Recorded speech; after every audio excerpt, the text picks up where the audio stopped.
Chapter 1. The Quiet Life. Jeremiah Anderson had spent 5 years building a lie, and he'd become comfortable in it. He taught American literature at Riverside Community College, drove a 10-year-old Honda, and lived in a modest 2-bedroom house in the suburbs of Portland. His wife, Claire Boyer, worked as a real estate agent, or so her business cards claimed. Lately, she worked late. Very late. They'd met at a gallery opening. Claire had been magnetic that night, her auburn hair catching the light, her laugh infectious.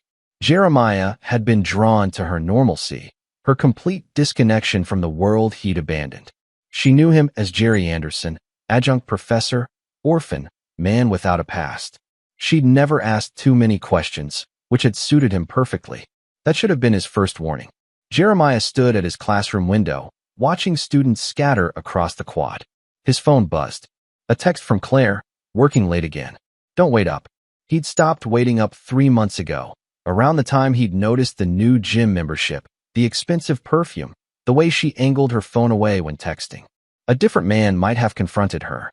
Jeremiah simply observed, the way his father had taught him before everything went to hell. Observing is survival, son, his father used to say. Reacting is death. His colleague, Bernard Everett, poked his head into the classroom. Jerry, you coming to trivia night? Wendell's already trash-talking about last week. Jeremiah smiled, the easy smile he'd perfected. Can't tonight, Bernie. It's my birthday. Claire's planning something. Lucky man, Bernard said, clapping his shoulder. 32 and still got romance. Jennifer barely remembers my name these days. If he only knew, Jeremiah thought. That evening, Claire was radiant. She'd made reservations at Pastor's, the Italian restaurant downtown where they'd had their first date. She wore the black dress he'd once said made her look like a movie star. Everything was perfect. Too perfect. Jeremiah had learned to recognize the theater of betrayal. His mother had staged similar performances before she'd tried to have his father killed. The remembered lesson made him hyper-aware as they sat down, as Claire ordered his favorite wine, as she reached across the table to hold his hand. I've been thinking, she said, her green eyes unreadable. About us. Our future. Have you? Jeremiah kept his voice neutral, professional. He'd inherited his father's talent for emotional control. I want us to be honest with each other. Completely honest. The irony would have been amusing if it weren't so predictable. A man approached their table. Mid-40s, expensive suit, leather portfolio tucked under his arm. Stuart Bruce, according to the business card he placed beside Jeremiah's wine glass. Mr. Anderson, Bruce said, his voice carrying practiced sympathy. I apologize for the interruption, but my client felt this was the appropriate venue. Claire's smile had transformed into something cold and triumphant. Jerry, she said, and he noticed she'd stopped calling him Jeremiah months ago, another small death of their marriage. I want a divorce. These are the papers. Bruce produced documents, spreading them across the table with the efficiency of a man who'd done this before. Community property division. Spousal support. The house, the car, half his pension. Diners at nearby tables had stopped eating, their attention drawn to the spectacle. Claire leaned forward, her voice pitched just loud enough for their audience. My lawyer will bury you, she said, and then she laughed, the same infectious laugh that had captivated him 5 years ago. Now it sounded like breaking glass. Jeremiah picked up the pen Bruce offered. He scanned the first page, then the second. He recognized the strategy, aggressive demands, assuming he'd fight, negotiate, bleed money in legal fees. They expected anger, tears, desperate bargaining. Instead, he signed. Every page, every initial, every acknowledgement. His hand was steady, his expression blank. Sir, Bruce said, uncertainty creeping into his professional demeanor. You might want to have your own attorney review. I'm sure it's all standard, Jeremiah said quietly. He signed the final page and pushed the documents back. Are we finished? Claire's triumph had curdled into confusion. That's it. You're not going to fight. Would you like me to fight, Claire? He met her eyes, and for just a moment, let her see past the mask. Would that make this more satisfying for you? She looked away first. She always would. Jeremiah stood, placed his napkin on the table, and walked out of Pastor's for the last time. He didn't look back. His father had taught him that too. Behind him, he heard Claire's voice, sharp with confusion. What just happened? Bruce's response was quieter. I'm not sure, but we'll proceed as planned. I'll file these tomorrow. Tomorrow, Jeremiah thought, was when things would get interesting. Chapter 2. The Other Woman. 72 hours before the birthday dinner, Claire Boyer had been in a different restaurant with a different man. Ramon Flores owned 3 gyms across Portland and had the physique to advertise them. He'd started training Claire 8 months ago, and within 6 weeks, they'd been training in his apartment instead. Claire told herself it wasn't just physical. Ramon understood ambition in a way Jerry never could. He's so passive. She'd complained to Ramon over martinis at the Pearl District Bistro where they wouldn't run into anyone from her real estate circle. 5 years married, and he's still teaching freshman composition for $40,000 a year. No drive, no vision. Ramon had nodded, his hand on her thigh under the table. You deserve better, baby. You deserve someone who matches your energy. What Claire didn't mention was the offshore account she'd been building, the money she'd been siphoning from their joint savings under the guise of real estate investments. Or that Ramon wasn't the first affair, just the first one stupid enough to think he'd be the last. The divorce papers had been Stuart Bruce's idea. Bruce was her second cousin's husband's brother, family adjacent enough to trust, skilled enough to be dangerous. He'd walked her through the strategy over coffee in his downtown office. Oregon's a no-fault state, but that doesn't mean we can't position this favorably, Bruce had explained. You've out-earned him for the last 2 years. We emphasize his lack of ambition, his failure to contribute meaningfully to marital assets. Push for spousal support, get the house. He's a teacher. He won't have resources to fight a prolonged battle. What if he hires someone good? Claire had asked. Bruce had smiled. On a teacher's salary? He'll be lucky to afford a paralegal. The plan had been elegant. Serve him publicly, humiliate him, break whatever resistance he might muster. Claire knew Jerry's pride would eventually kick in, force him to sign just to escape the embarrassment. Then she'd be free, financially secure, and could move forward with Ramon. Or maybe not Ramon. She'd been exchanging texts with a property developer lately, someone with real money. The night after the birthday dinner, Claire had called Stuart Bruce, her voice electric with victory. It worked perfectly. He signed everything without even reading it. God, you should have seen his face, just blank. Like a kicked dog.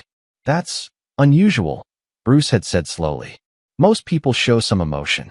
Jerry's always been passive. That's why I'm divorcing him. Right? Well, I'll file the paperwork tomorrow morning. Once the 72-hour cooling-off period expires, we'll be in the clear.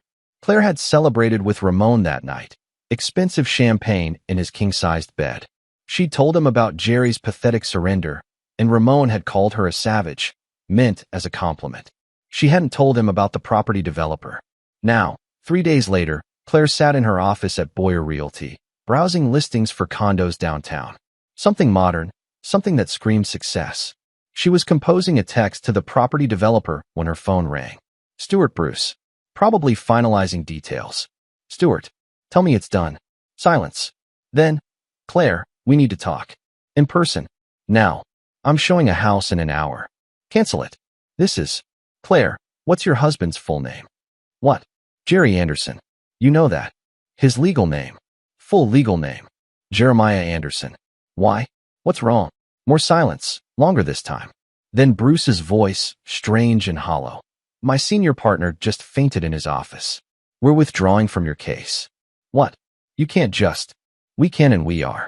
Claire, find another attorney. Today. And when you do, ask them about the Anderson family. The Andersons of Philadelphia. He hung up.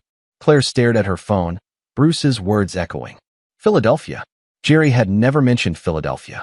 He'd said he was from nowhere, raised in foster care, no family. She'd believed him because she'd never cared enough to check. Her fingers trembled as she typed Anderson Family Philadelphia into Google. The first result made her blood run cold. Chapter 3. The Name. Thomas Foster had been practicing law for 37 years. He'd handled corporate mergers, defended white-collar criminals, negotiated settlements worth 8 figures. He'd seen everything the legal world could throw at him. But he'd never seen the name Anderson on a divorce petition from his own firm. Stuart Bruce stood in Foster's office, the signed documents spread across the mahogany desk like evidence at a crime scene. Tell me this is a different Anderson, Foster said quietly. His face had regained some color, but his hands still shook. Tell me this is coincidence. I called him, Bruce said. Asked for his full legal name, Background, place of birth. And Jeremiah Marcus Anderson. Born Philadelphia, 1993. Son of. Don't. Foster held up his hand. Don't say the names in this office. My God, Stuart. What have you done? How was I supposed to know? He's a community college teacher living in a rental house. He drives a Honda Civic. Foster laughed, but it sounded like choking. That's exactly what Marcus Anderson's son would do. Hide in plain sight. Disappear into normality. The question is why he stopped hiding. He picked up the divorce documents, flipped to the signature page. The handwriting was neat, controlled, the signature of a man completely at peace with his decision. He wanted us to file, Foster said. This was permission. Permission for what? Foster stood, walked to his window overlooking the Portland skyline. 23 years ago, I was a junior associate at a firm in Philadelphia. We were hired to handle a domestic dispute for a very wealthy family. The wife wanted a divorce, claimed abuse, had witnesses lined up. She had hired the best attorneys money could buy. The husband was, well, he'd built an empire in waste management and commercial real estate.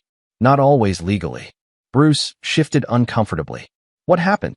The wife disappeared 3 weeks into discovery. The witnesses recanted. Her attorneys withdrew from the case, and 2 of them left the legal profession entirely. The husband never filed charges, never sued. He didn't have to. Everyone involved understood the message. You're saying? I'm saying Marcus Anderson destroyed his wife's entire support system without ever stepping into a courtroom. And his son just signed away community property like it was a grocery list. What does that tell you? Bruce's face had gone pale. That he doesn't care about the money. Worse, it tells us he never cared about any of it. The house, the car, the quiet life, all of it was costume. And your client just ripped the costume off. Foster gathered the documents, placed them in a folder, and handed them to Bruce. Withdraw from the case. Today. Cite conflict of interest, cite anything. Return her retainer. Then pray Jeremiah Anderson is more forgiving than his father. What about Claire? Claire Boyer is not our problem anymore. She wanted a shark, Stuart. She got something much worse. She got a man who doesn't need lawyers. Bruce left, and Foster returned to his window. Somewhere out there, Jeremiah Anderson was waiting. Foster had met Marcus Anderson once, briefly, in a courthouse hallway. The man had smiled at him. A pleasant, ordinary smile that had made Foster's survival instincts scream. The son had the same smile in the photograph Stuart had shown him from Claire's phone. Foster pulled out his cell and dialed a number he hadn't used in 2 decades. Marcus, he said when the line connected. It's Thomas Foster from Portland. I need to apologize. One of my associates just served divorce papers to your son. The silence on the other end lasted 5 heartbeats. Then Marcus Anderson laughed, a warm, genuine sound. That's fine, Thomas. Jeremiah's been waiting for this. The question is, has he told you what he's planning? No, sir. Good. He learned well. Give him my regards if you see him. Tell him his mother sends her love. The line went dead. Foster sat down heavily. Marcus Anderson's wife, the one who tried to have him killed, was still alive. More than alive, apparently. Reconciled. Which meant Jeremiah Anderson had grown up learning from both of them. Claire Boyer had no idea what was coming. Stuart Bruce made the call to Claire from his car in the parking garage. He didn't want anyone in the office to hear this conversation. You're withdrawing? Claire's voice pitched toward hysteria. You can't withdraw. We have signed documents. Ms. Boyer, I'm returning your retainer in full. I'm recommending you seek alternative counsel immediately. Why? What did he do? Did he threaten you? No. He did nothing. That's the problem. Bruce loosened his tie. Have you researched your husband's background? He doesn't have a background. He's nobody. He's Jeremiah Marcus Anderson of the Philadelphia Andersons. His father is Marcus Anderson, who owns approximately 40% of the waste management infrastructure in the northeastern United States, along with enough commercial real estate to qualify as a small nation. His mother is Elena Kozlov Anderson, formerly of the Kozlov family, who, I don't care about his parents. They abandoned him. They didn't abandon him, Ms. Boyer. He left. At 18, he walked away from approximately $400 million and disappeared. The question you should be asking is why a man who walked away from that life just let you take everything in a divorce without fighting. The silence on Claire's end stretched. Maybe he still doesn't care about money, she finally said, but her voice had lost its certainty. Maybe. Or maybe he's about to show you what he does care about. Either way, I can't be part of it. I have a family, Ms. Boyer. I have a career. I'm sorry. He hung up before she could respond. In her office, Claire Boyer stared at her phone, her carefully constructed plan crumbling around her. She pulled up the Google searches again, reading deeper. Marcus Anderson. Elena Kozlov Anderson. Jeremiah Marcus Anderson. Disappeared 2011. Presumed estranged from family. There were photos from before he disappeared. A young man at charity galas. Always in the background, always watching. The same blank expression he'd had at the restaurant. Claire's hands were shaking now. She called Ramon. Baby, he answered, always confident. What's up? I need you to do something for me. I need you to find out everything you can about my husband. Everything about his family, his past, everything. Why? What happened? Just do it, Ramon. Please. She hung up and sat in her empty office as the Portland afternoon faded to evening. Outside her window, the city lights began to glow. Somewhere in that city, Jeremiah Anderson was waiting. And for the first time in 5 years, Claire wondered if she'd ever really known her husband at all. Chapter 4. The Wolf Returns. Jeremiah Anderson stood in the house he no longer owned, packing the last of his books into boxes. He'd already moved his essential belongings to a furnished apartment across town. Nothing fancy, just a place to sleep while he worked. The lease was month to month. He wouldn't need it long. His phone sat on the kitchen counter, silent.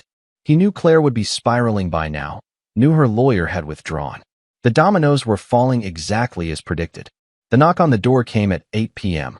Ramon Flores stood on the porch, his gym-sculpted frame filling the doorway. He wore designer athleisure and an expression that suggested he'd been watching too many crime movies.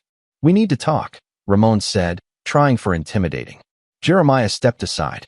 Come in. Ramon entered cautiously, as if expecting a trap. The house was nearly empty now, boxes stacked along the walls. Claire told me about your family. Did she? She's scared. I don't like seeing her scared. Jeremiah smiled. It was his father's smile, the one that had terrified Thomas Foster. Then you shouldn't have helped her plan this divorce, Ramon. Ramon's confident facade cracked. I don't know what. The offshore account. The one Claire's been building for 8 months. You helped her open it, didn't you? Gave her financial advice. Introduced her to your accountant. Bernard Schwartz. Works out of that little office above your gym in Northwest. How did you? I'm a teacher, Ramon. I observe. I listen. Claire talks in her sleep. Did you know that? She's talked about you for months. About Bernard. About the property developer she's been texting. Jeremiah leaned against the kitchen counter, completely relaxed.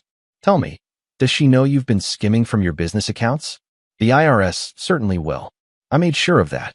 Ramon's face went white. You're bluffing. Try me. Walk out that door, continue whatever you think is happening with Claire, and find out. Jeremiah's voice never rose above conversational. Or you can leave Portland. Tonight. Drive south, start over, forget you ever knew Claire Boyer. Your choice. She'll wonder. She'll wonder lots of things. But you won't be here to answer. Jeremiah pulled out his phone, showed Ramon a photo. Ramon and another woman, clearly intimate, taken outside a hotel in Seattle. I have 6 more like this. Different women, different hotels. Should I send them to Claire? Or to your business partners who think you're such a family man? Ramon stared at the photo, defeat settling over his features.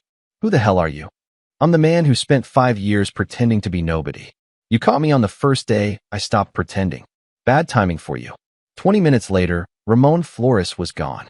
Jeremiah watched his Range Rover disappear down the street, then made a call. It's done, he said when his mother answered. Ramon's running. Elena Kozlov Anderson's accent carried faint traces of her Moscow childhood. Good. And the wife? Confused. Scared. Perfect.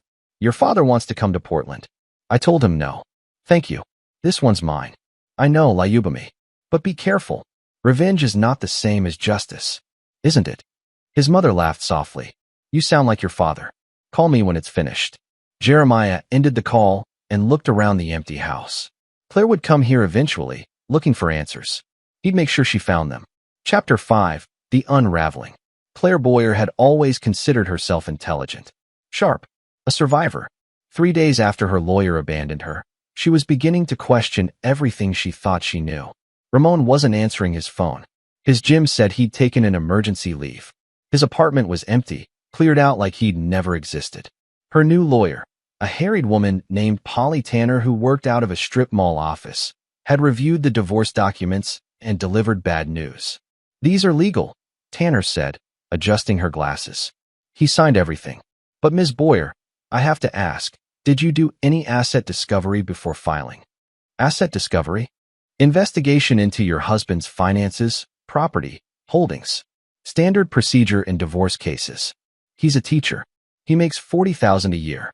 Tanner had given her a look that somehow combined pity and professional frustration. "I ran a basic background check. Your husband's name appears on property deeds in Philadelphia. 3 buildings in Center City, worth approximately $12 million total. They're held in a trust established in 2011. The office had started spinning. That's impossible. There's more. He's listed as a beneficiary on several corporate accounts. I can't access the details without a subpoena, but we're talking about serious money, Ms. Boyer. Money he walked away from and never touched. The question is why." Claire had gone home and torn through Jeremiah's belongings. The few things he'd left behind were useless. Old books, cheap clothes, nothing that suggested wealth or power. But hidden in a box in the back of his closet, she found a photograph. A young Jeremiah, maybe 17, standing between an older couple at what looked like a charity gala. The woman was elegant, dark-haired, her smile sharp as a knife. The man was unremarkable except for his eyes, the same blank, watching eyes Jeremiah had. On the back, in faded ink, Marcus, Elena, and Jeremiah. New Year's Eve, 2010. Claire had Googled them again, dug deeper this time. The story she found made her sick. Marcus Anderson, accused but never convicted of multiple crimes. Witnesses who disappeared. Prosecutors who suddenly retired. A business empire built on fear and money. And Elena Kozlov, whose family had left Russia after the Soviet collapse with enough wealth and connections to terrify people who thought they couldn't be terrified. Their son had walked away from all of it at 18 and never looked back. Until now. Her phone rang. Unknown number. "Hello. Ms. Boyer." The voice was male, older, with an accent she couldn't place. "My name is Clarence Tate. I represent certain interests that intersect with your husband's family. I don't know what. I'm calling as a courtesy. You have 48 hours to withdraw your divorce petition and leave Portland. If you do this, what you've set in motion will stop. If you don't, I cannot guarantee your safety." "Are you threatening me?" "I'm offering you an exit, Ms. Boyer. That's more than most people get. Jeremiah Anderson is not the man you married. That man never existed. The person you've provoked is something else entirely. I have rights. This is America, not some. 48 hours. I suggest you use them wisely." The line went dead. Claire sat in her office, alone, as the city darkened around her. She should run. Everything in her survival instinct said run. But she'd worked too hard, planned too carefully. The offshore account had almost $200,000, money she'd carefully skimmed and saved. The house was worth $400,000. The pension, the spousal support, she'd counted on all of it. She'd been so close. Her phone buzzed. A text from an unknown number. A link. She clicked it. It was a video, grainy security camera footage. Her, in her office, 2 months ago, with the property developer, Maxwell Camp. They were kissing, his hands on her hands on him. The timestamp showed it was during business hours, supposedly when she was showing properties. Another text, "I have 12 more videos. Locations include your office, his condo, 3 different hotels. Want to keep playing?" Claire's hands trembled so badly, she almost dropped the phone. A third text, "Withdraw the petition. Tonight. Or tomorrow. Everyone you know will receive these videos. Your clients, your broker, your family. Choose wisely." She stared at the screen, tears blurring her vision. The property developer was married to a woman with family money and a vicious reputation.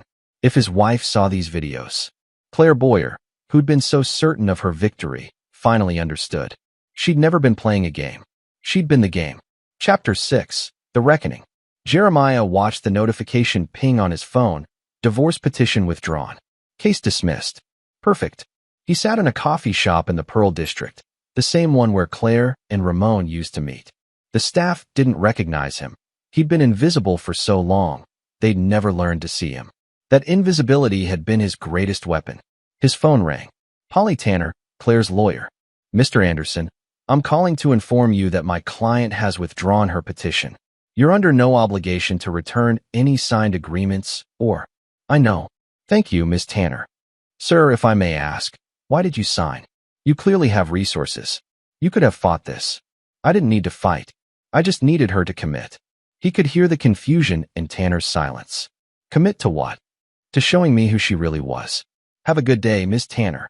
He ended the call and checked his watch. Claire would be at the house now, probably trying to gather her things before he changed his mind about the videos. She'd be panicking, sloppy, making mistakes.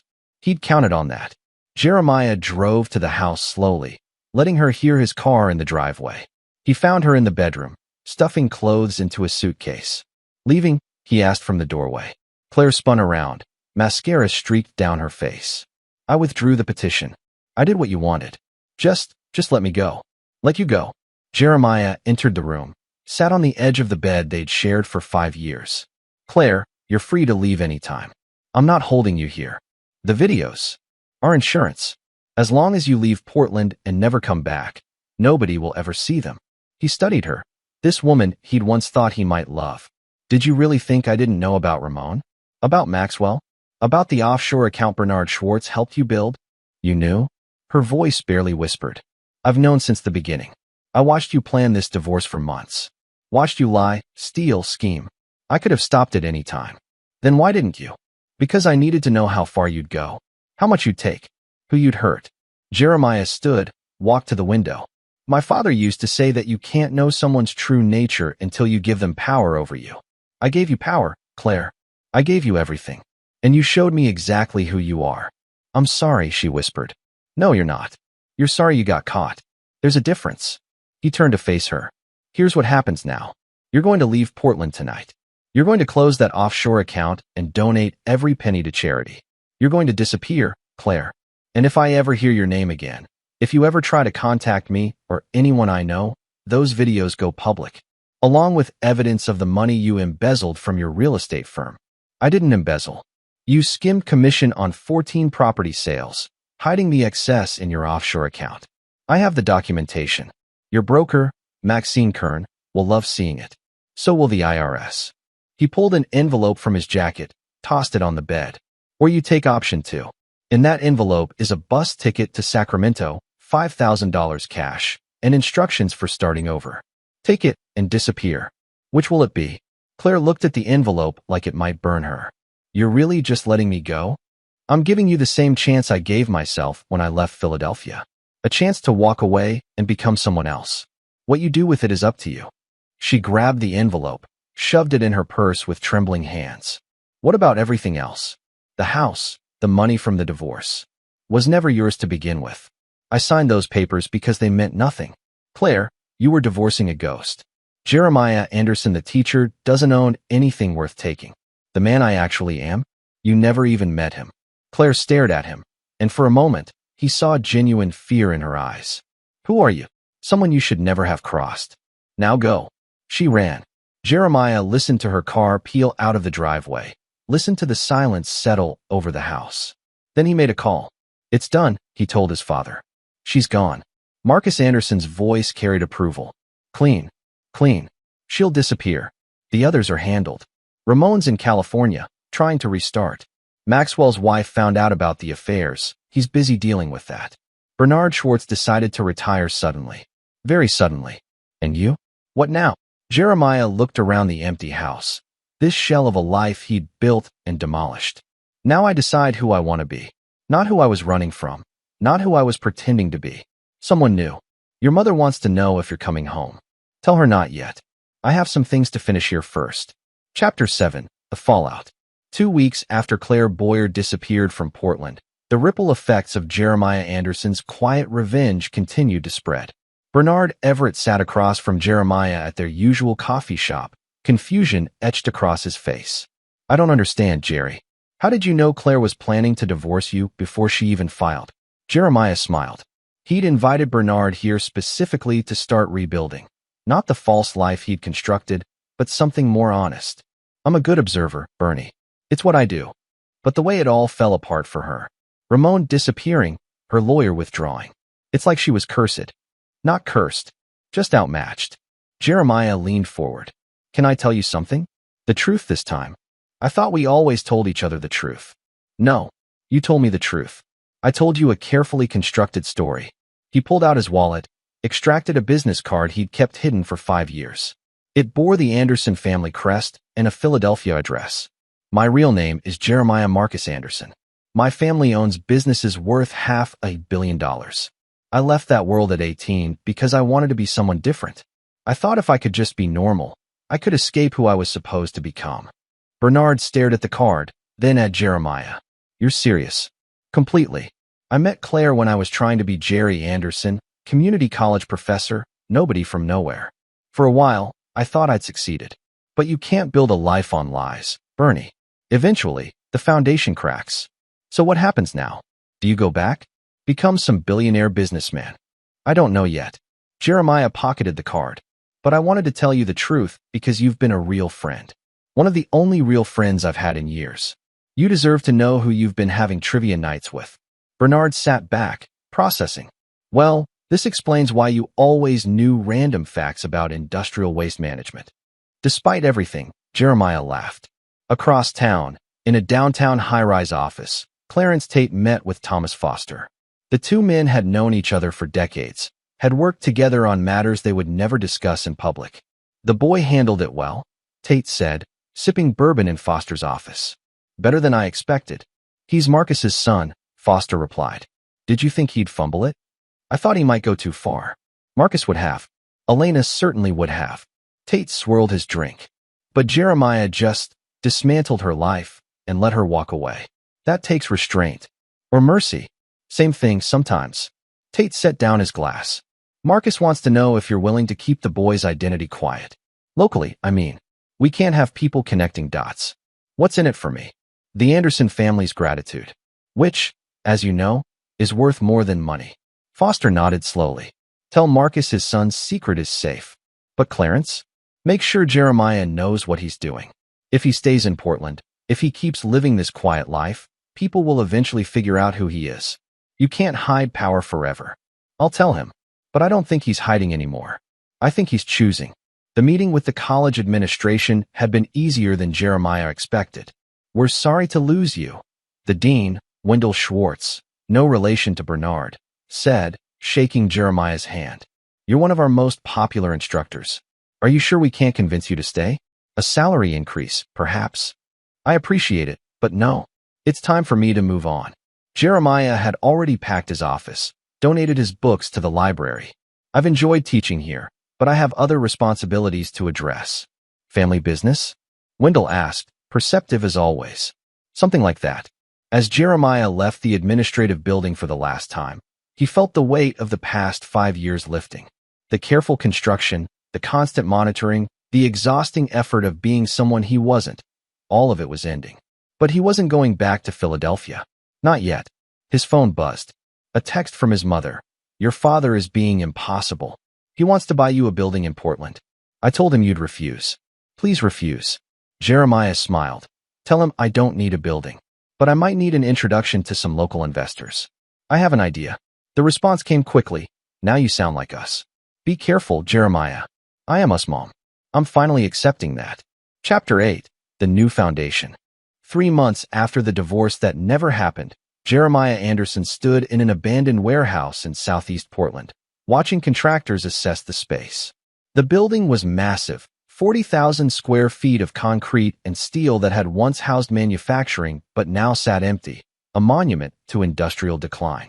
It's a disaster, his contractor, Garrett Bonner, said cheerfully. Roof's shot, electrical's ancient, probably full of asbestos. You sure about this? Completely sure. Jeremiah had spent weeks finding this place, researching, planning. I want to convert it into a community center. Education wing here, job training there, childcare on the upper level. But I need it done right, Garrett. No corners cut, everything up to code, accessible, safe. Garrett whistled. That's not cheap. Money isn't the issue. Quality is. The contractor nodded, making notes. He didn't know Jeremiah's full background. Didn't need to, but he'd seen the letter of credit from the Anderson Family Trust and understood this was a serious client with serious resources. I can have plans drawn up by next week, Garrett said. But I gotta ask, why here? This neighborhood's been struggling for years. That's exactly why here. These communities need support, not gentrification. I'm not trying to flip a property or drive up real estate values. I want to give people opportunities. As Garrett left to make calls, Jeremiah walked through the empty space, his footsteps echoing. This was the answer he'd been searching for, the way to reconcile who he'd been with who he wanted to become. He couldn't be Jerry Anderson, the invisible teacher, anymore. That man had been a fiction, a comfortable lie. But he also couldn't be Jeremiah Anderson, heir to a fortune built on morally ambiguous enterprises. That felt like surrender. Maybe he could be something in between. Someone who used power for something good. His phone rang. Bernard Everett. Hey, Bernie. Jerry. Or should I call you Jeremiah now? Jerry's fine. I've gotten used to it. Listen, I told some friends about what you're planning. The community center. There's a group of teachers, social workers, counselors who've been trying to start something similar for years. They'd love to talk to you about collaboration. Jeremiah smiled. This was exactly what he'd hoped for. Set up a meeting. I'm interested. That evening, Jeremiah met with his mother via video call. Elena Anderson sat in her Philadelphia study, elegant and sharp as ever. Your father is impressed, she said. He never thought you'd use the family resources. I'm not using them the way he would. No, you're not. That's why he's impressed. Elena leaned closer to the camera. But Jeremiah, you understand that once you reveal yourself, once you start operating openly as an Anderson, there will be complications. People from our world will expect things. Alliances, favors, loyalty to certain traditions. I know. I'm prepared. Are you? Because you've spent 5 years running from those traditions. Now you're running toward them, just with a different mission. That's not easier, Lyubami. It's harder. I learned from the best, Mom. You and Dad taught me how power works. How to use it. How to protect myself from it. I'm just choosing to use those lessons differently. Elena studied him through the screen, her dark eyes assessing. You've changed. The divorce did that. Claire didn't change me. She just made me stop pretending. Jeremiah paused. You knew she was using me, didn't you? That's why you never came to the wedding. We both knew. Your father had her investigated the week after you met her. We could have warned you, but I needed to learn for myself. Exactly. We learn the same way, your father and I. Through betrayal, through pain. It's the only lesson that sticks. Elena's expression softened slightly. For what it's worth, I'm sorry you had to learn it with her. I'm not. If I'd married someone genuine, I might have stayed Jerry Anderson forever. Claire gave me the excuse to stop hiding. Then she did you a favor, in her way. Elena stood, preparing to end the call. Build your center, Jeremiah. Help your community. But remember, you're still an Anderson. That name will follow you everywhere, bring you allies and enemies you never asked for. Be ready. I will be. I love you, Mom. I love you too. Call your father. He's been insufferable since you started this project. The call ended, and Jeremiah sat in his modest apartment, looking at architectural plans for the community center. Tomorrow, he'd meet with Bernard's friends, start building a team, begin the real work. For the first time in 5 years, he felt like himself. Not Jerry. Not the old Jeremiah. Someone new. Someone whole. Chapter 9. The Anderson Legacy. 6 months later, the Anderson Community Center opened in southeast Portland to a crowd of over 300 people. Local politicians gave speeches, community leaders cut ribbons, children ran through the new education wing with the unself-conscious joy that made everything worthwhile. Jeremiah stood to the side, watching. He'd learned from his parents that real power operated from the margins, never from center stage. Bernard Everett approached, accompanied by a woman Jeremiah didn't recognize. She was younger, late 20s, with intelligent eyes and a social worker's badge clipped to her belt. Jerry, I want you to meet someone, Bernard said. This is Naomi Poole. She runs the youth outreach program we talked about integrating with the center. Jeremiah shook her hand. I've heard excellent things about your work. And I've heard mysterious things about yours, Naomi replied with a slight smile. A community college teacher who suddenly has the resources to build a 40,000 square foot community center? That's quite a career change. I had help, Jeremiah said simply. Family help, from what I understand. Bernard mentioned you come from money, but wanted to make it on your own. That's admirable. She glanced around the center, assessment in her gaze. This is exactly what this neighborhood needs. As long as you're not planning to use it to gentrify the area and drive people out. That's the last thing I want. I grew up around people who used money as a weapon. I'm trying to use it differently. Naomi studied him for a long moment. I think we're going to work well together, Mr. Anderson. Jerry, please. Jerry then. She excused herself to check on the youth programming setup, leaving Bernard grinning. She's brilliant, Bernard said. Also completely immune to charm, so don't even try. Wasn't planning to. I'm focusing on the work, Bernie. Romance can wait. Still not over Claire? I was never really with Claire. I was with an idea of normalcy, and she was with an idea of me. Neither idea was real. Jeremiah watched Naomi organize a group of teenagers, her natural authority evident. I'm done with ideas. I want real now. As the opening celebration continued, Jeremiah slipped away to a quiet corner office he'd claimed as his own. The space was simple: desk, chair, window overlooking the center's main courtyard. No luxury, no ostentation, just a place to work. His phone rang. His father, Marcus Anderson. He answered, slipping into the formal mode his father preferred for business. Jeremiah, I'm watching the live stream from the opening. Your mother is crying. Happy tears, I hope. The happiest. She's proud of you. We both are. Marcus paused. I never thought you'd come back to the family. Not after you left so absolutely. I haven't come back, Dad. I'm doing something different. Using what you taught me, but for different purposes. I know. That's why I'm proud. You're not rejecting us anymore, but you're not becoming us either. You're becoming yourself. Jeremiah felt something loosen in his chest, a tension he'd carried for a decade. It took me a long time to understand that I could be an Anderson without being you. That the name doesn't have to mean what it's always meant. The name means what we make it mean. I made it mean power through fear. You're making it mean power through service. Both are valid. Both are dangerous in different ways. I'm ready for the danger. I believe you are. One more thing, the woman who tried to ruin you. Claire Boyer. She's in Sacramento, working at a nonprofit. Using the name Claire Martin. She stayed quiet, like you demanded. I know. I've been monitoring. Of course you have. You're my son. Marcus's voice carried dark amusement. Do you plan to let her stay quiet? As long as she leaves my life alone, I'll leave hers alone. She's not worth more of my time, Dad. She never was. Cold. Your mother would approve. They spoke a few more minutes about business, about family, about the future. When the call ended, Jeremiah returned to the window, watching his community center thriving in its first hours of life. Below, Naomi Poole was teaching a group of kids how to use the new computer lab. Bernard was talking to local parents about the after-school programs. Garrett Bonner was showing off the building's new accessible features to a woman in a wheelchair. This was power too. Different from what his father wielded. Different from the quiet manipulation he'd used against Claire. But no less real. Jeremiah Anderson had spent 5 years hiding from his name.